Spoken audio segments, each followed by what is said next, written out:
Hey everyone, how's it going? Welcome to part 29 of the Sea of Stars walkthrough. We just beat the Sea Slug, and now we're going to do another side quest involving Duke Aventry. The first thing you gotta do is go into the Vespertine, and then you have to go and talk to Hortense to get started. Ahoy! I was hoping I could trouble you with a little research I've been doing. Of course. What's on your mind, Hortense? Well, you see, we undead folks share some sort of a connection. It ain't telepathy per se, but we can kind of feel what others be feeling. Anyway, there be one among us with a bad case of longing. I'm talking really bad. Bloke be carrying enough sadness to drown the ocean itself. Appears you've met him. Used to be some noble of sorts. Duke Aventry? Aye. Went and got cursed pretty bad, that one. He be ready to leave this world, but some necromancer be keeping him on a leash. Romaya. His soul's gotta be bound to some magical object somewhere. Any idea where that object might be? All I know for sure is that it'd be in a place dear to him, or the tether wouldn't work. That's not much to go on. Well, seems that necromancer ain't that much of the careful type. Crew's been seeing her enter some secret passage. Mayhaps she be hiding a thing or two of relevance there. If you're interested in helping the poor sod, Yolanda's got some more details. Alright, let's go talk to Yolanda. She is actually below deck, so let's head on down. And then we gotta go to the room all the way at the front of the ship here, and we can talk to Yolanda playing the drum. Of course, if you've been collecting music sheets, you can give them to her, talk to her again. Hortense, give you the rundown. The necromancer's been spotted on an island plateau just off the coast of Wraith Island. Here, I'll show you.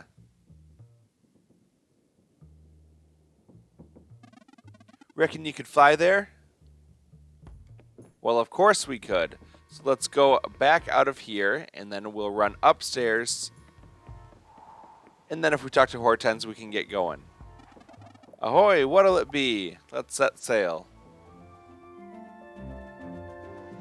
Okay, so just like Yolanda said, we gotta go just to the northeast corner of where Wraith Island is, and there's a little island floating all by itself. So let's head on that direction.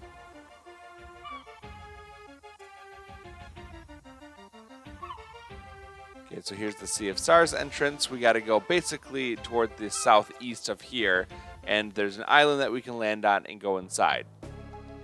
So this is Romaya's secret passage. Inside you'll find a bunch of propellers, and there's different runes on the platforms, and they're different colors. We have to find the right combination of all of these things. I believe that they're all randomized, so you can't just copy what I'm doing here. You'll have to kind of do your own research for it, but I'll show you exactly how to do that. Let's leave here, and then we're going to start flying again. And this time we're going to go over toward Wraith Island, and we're going to land down here, and we're going to take the ferryman over toward the flooded graveyard. So let's run over here and talk to him. And we're just going to use that same green flame from before, and he's going to take us to the flooded graveyard.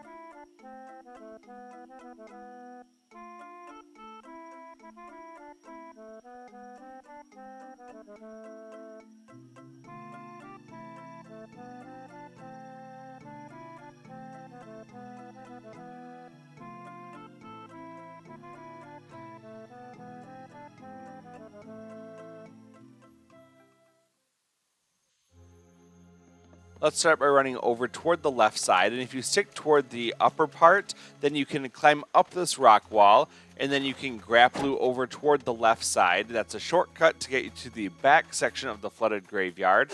Now we're going to grapple across again, and then run up along the path until we can get to a point where we can hop down into the water.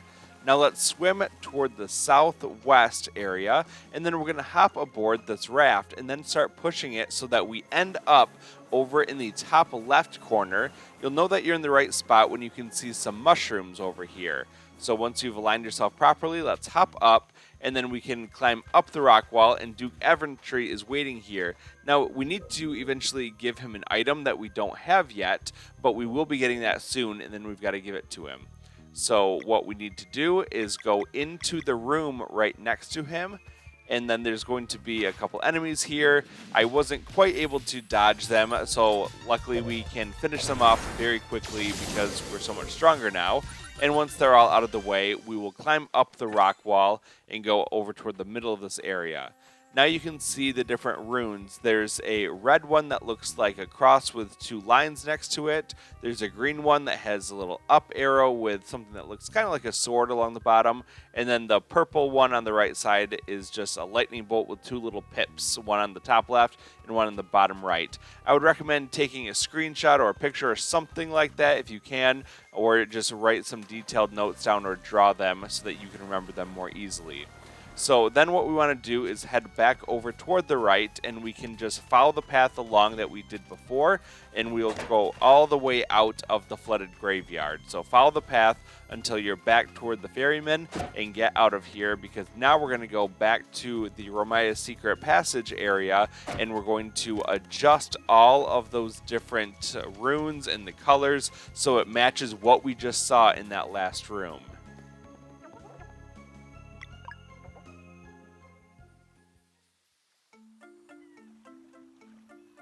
Okay, back over here, let's run outside, and then all we have to do is start flying, and then we have to go a little bit toward the northeast so that we can get back to that island, and then we're going to go inside.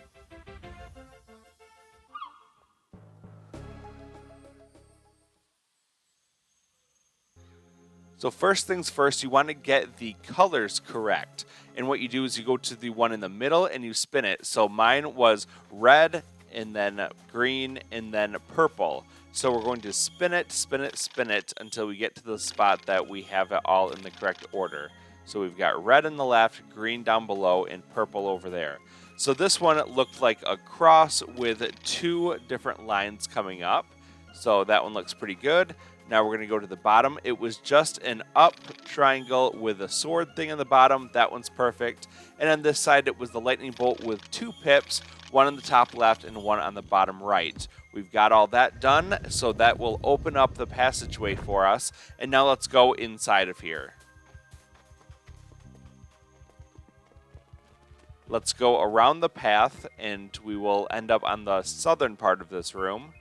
Once you get down there, you will see a very large platform on the ground. Go ahead, stand on it, and interact with it. It's going to be an elevator that will take you up to the next floor.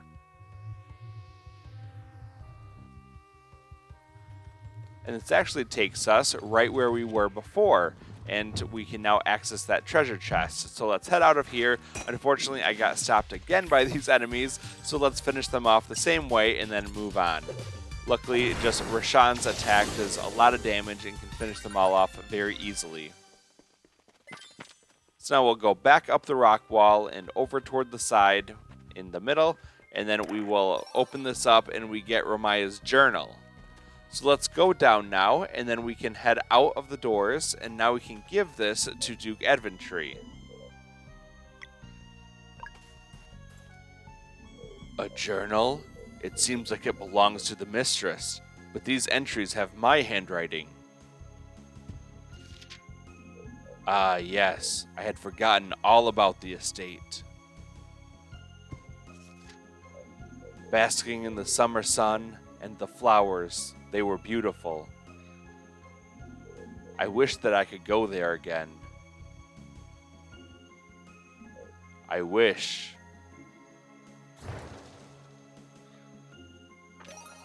Got yellow flame. The ferryman will know what to do with that. Right you are, Sarai. So we're going to follow that same path getting back to where the ferryman is. You'll just have to swim down until you can get to where the raft is, and then move it around the current island and then up. and then you can get to where you can follow the path around. And just keep grappling and running around until you get all the way back to where the ferryman is located.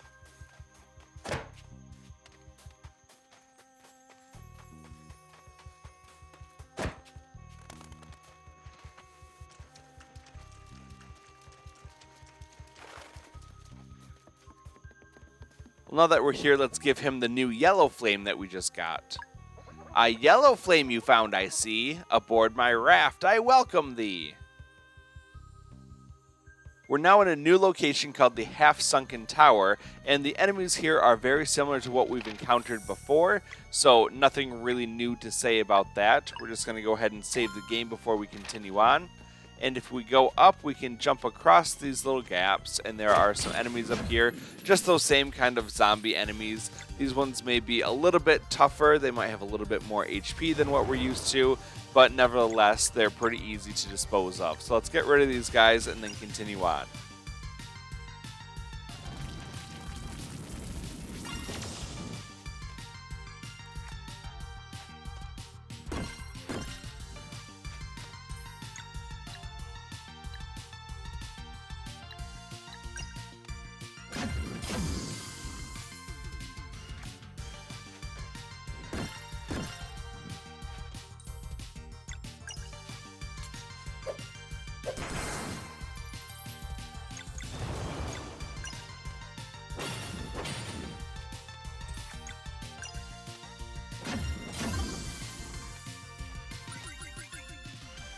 After the fight, there's some apples in the top left corner if you want to grab those. There is a raft over toward the right side that we'll be using in just a moment. If you need to get back up onto this part of the island, there's a ladder right here. So if you're swimming around and you need to get back up, go ahead, just climb up and you can continue on.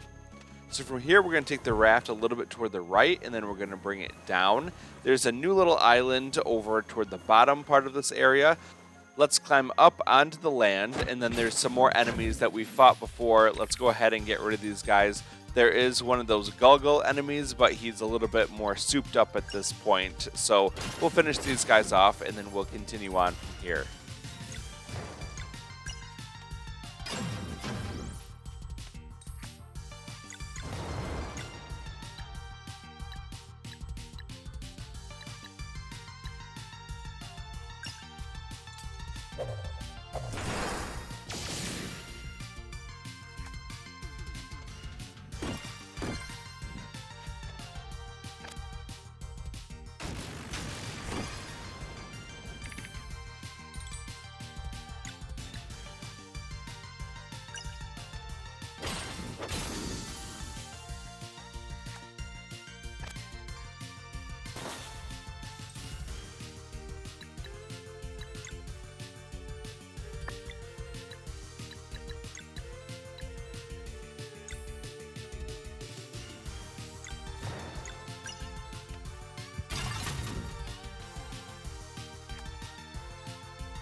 There's a couple of things we want from this island. The first is the treasure chest, which is nearby with just some maple syrup, but there's a very well hidden rainbow conch.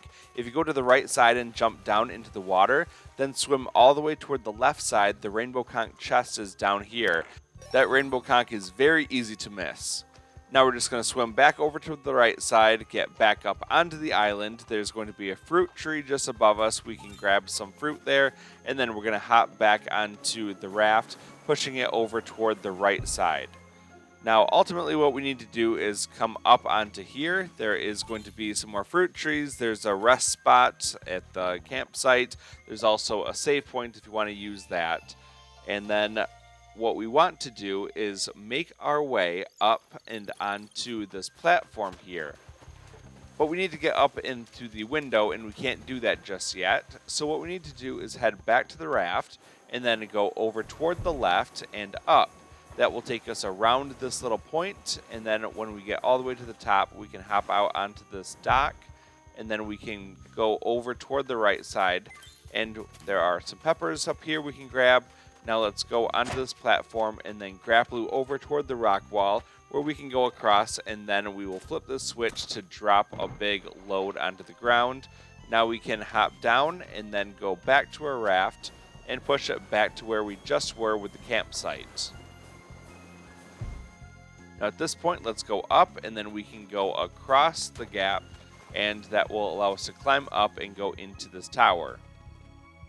Of course, we get ambushed by a couple enemies, but we've seen these guys all before, so I'm just going to skip over this fight, and then we'll continue on.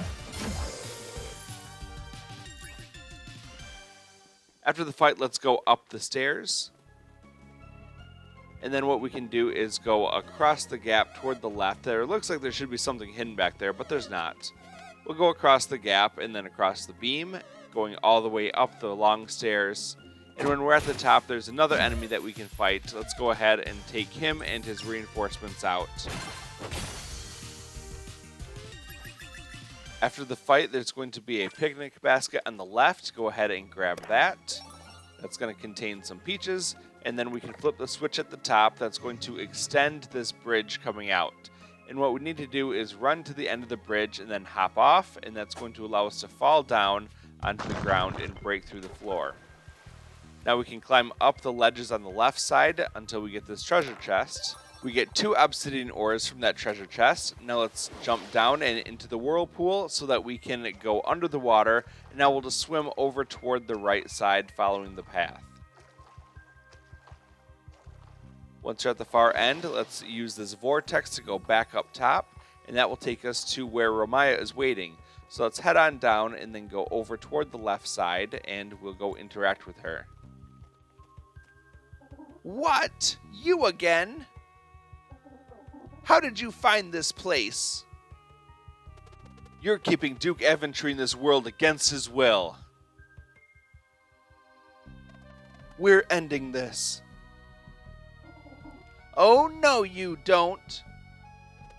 Don't what? You don't steal my journal and barge in here making demands. The magic object keeping him tethered. Where is it? The locket is mine and mine alone. So it's a locket?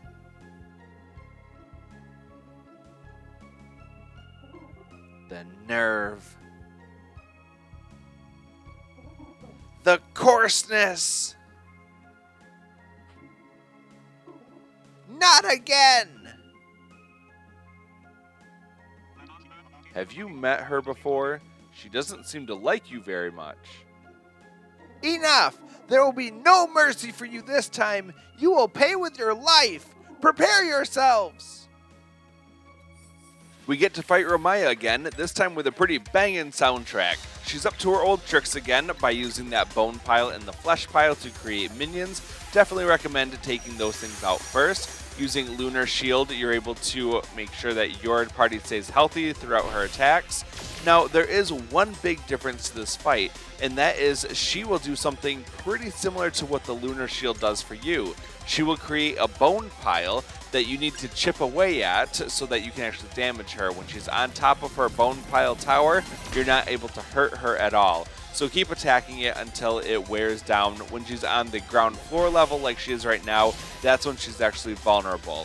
So let's go ahead, finish off the bone pile, flesh pile, all the minions, and when she's all alone, then we're going to focus on her, and it's all in all a pretty easy fight. So enjoy it, I'm going to let it play out, and I'll see you at the end.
Wait, I yield.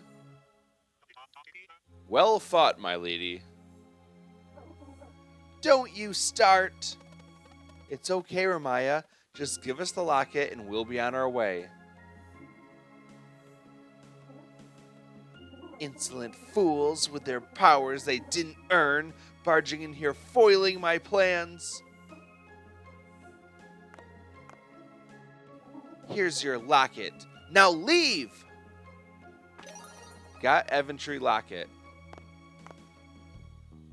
And tell Duke Aventry that he's fired. Understood? He's not quitting. He's fired. My lady, why are you so angry all the time? You know, in my village... Bist, forget it. Excuse me? Who do you think you are? Shh, let's just go, okay? Yeah, time to leave. After the battle, let's head left through this hallway, and then that will take us back outside to where the raft is waiting for us. Now we just have to get aboard the raft, and we will start to move over toward the left side, and we will find the ferryman waiting for us, and he will take us right back to the flooded graveyard where we need to be.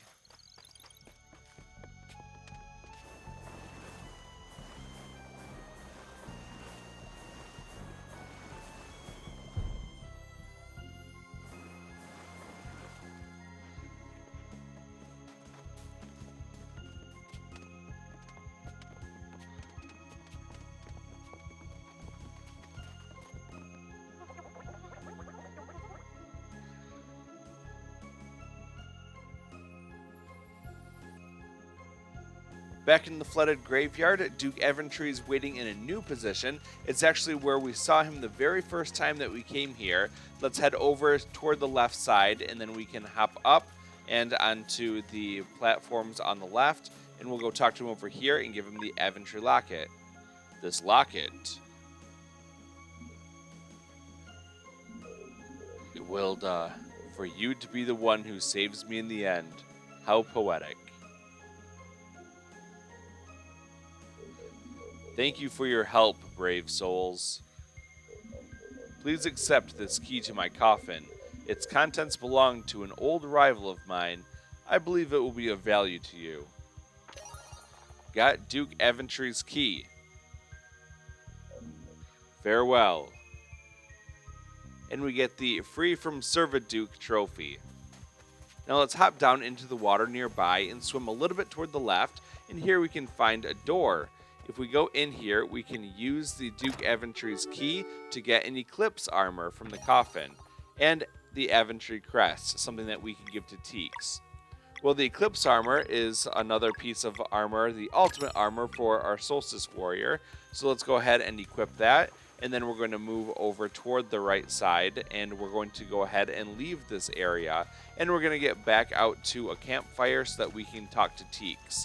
We want to give her that new item so that we can do a little bit more story time with her, and being in camp is also where we need to be to start our very next side quest. So let's head on out of here. The guy will take us out if we use the green flame, and we're going to go back toward the entrance.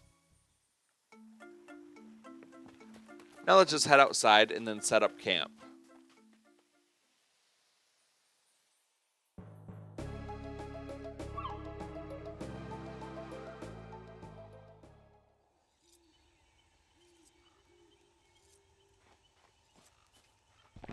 Let's save the game real quick and then go talk to Teeks to start story time.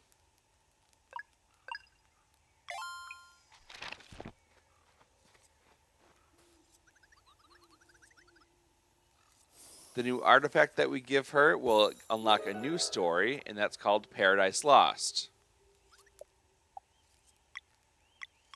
Now let's listen to it.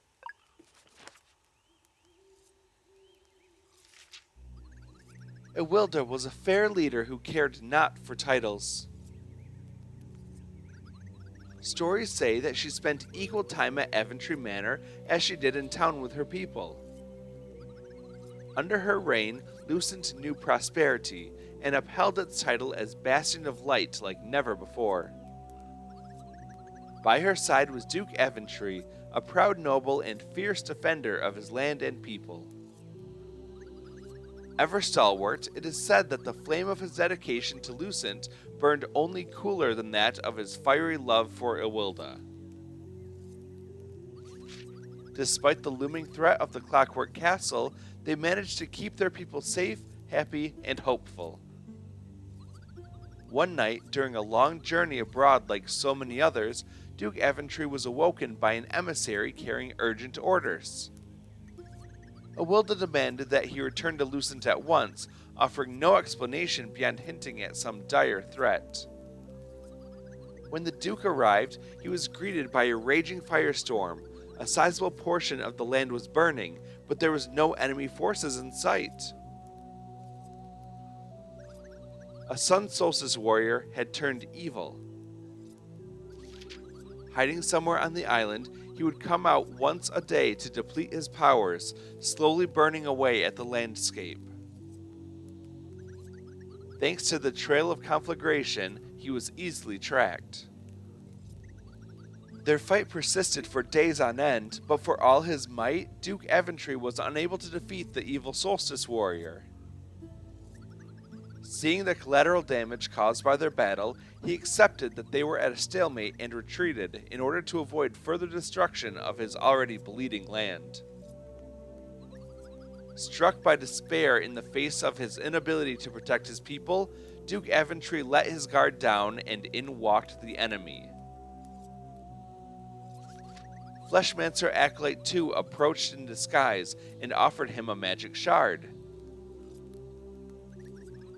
"This ancient shard was made by the Ovates themselves," she lied, fully aware of Duke Aventry's weakened state of mind. "It will shroud your island in complete darkness for one day, blocking all light from the sun and moon." "My enemy's powers would," he mused, but... Playing to Duke Aventry's sense of honor, Tu gave him the final nudge. "The Solstice Warrior hasn't been playing by the rules either." "Surely you wish to protect your people?" she asked. Duke Aventry accepted the shard and thanked her for her help. "Simply smash the shard with conviction and its magic will awaken," Tu explained on her way out. He wasted no time in smashing the shard, and by voluntarily activating the curse on his island, played right into the Acolyte's hands.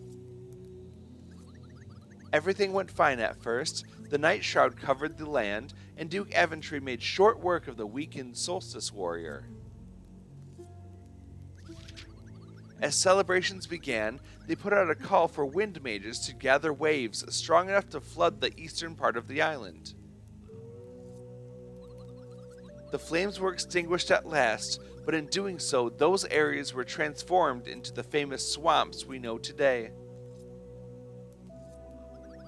It was a change welcomed by all, for it came hand in hand with their victory. It took a few weeks until it became clear to all that the Night Shroud would never recede. Despite overwhelming support from his people, Duke Aventry could not forgive himself for his mistake. Finally realizing who had really given him the magic shard, he departed for the Clockwork Castle. On that day, Duke Aventry played it into the Acolyte's hands for the second time. While he was away, Fleshmancer Acolyte III infiltrated Aventry Manor and killed Ewilda. Thus was the ritual completed, and a seed of evil was planted in the mansion which, a few centuries later, would grow into the Dweller of Woe. Completely defeated, over the following days, Duke Aventry died of sadness and despair. As if fate hadn't been cruel enough, over 200 years later, Romaya found his urn and raised him from the dead to be her bodyguard. For decades, the Duke roamed the swamps he once ruled over, his memory completely gone, feeling nothing save for an unexplainable sadness.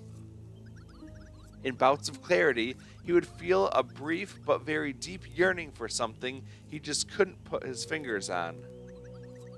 Such was the Duke's lot for half a century, until one day, young solstice warriors reclaimed Ewilda's locket and brought it to him. His memory now restored, Duke Aventry smashed the locket, and in doing so broke the tether binding his soul to the material plane. At long last, he found peace and was free to leave this world. The end. Now we're going to do Sary's side quest in the next part, but you do start it by going over and talking to her at a campsite. So I'm going to actually cover this in the following part, so don't worry about it right now. I'm just playing it out in the background while I do the outro. So thank you so much for watching. I really appreciate it, as well as all the likes and the comments and the shares you guys have been doing. It really helps me out to grow the channel, and that just helps more people trying to chase those trophies and achievements. So please keep it up, and also hit that subscribe button if you haven't done so already so that you can join our community. We'd love to have you. So until the next part where we do Sary's side quest in part 30, I hope you have a great day.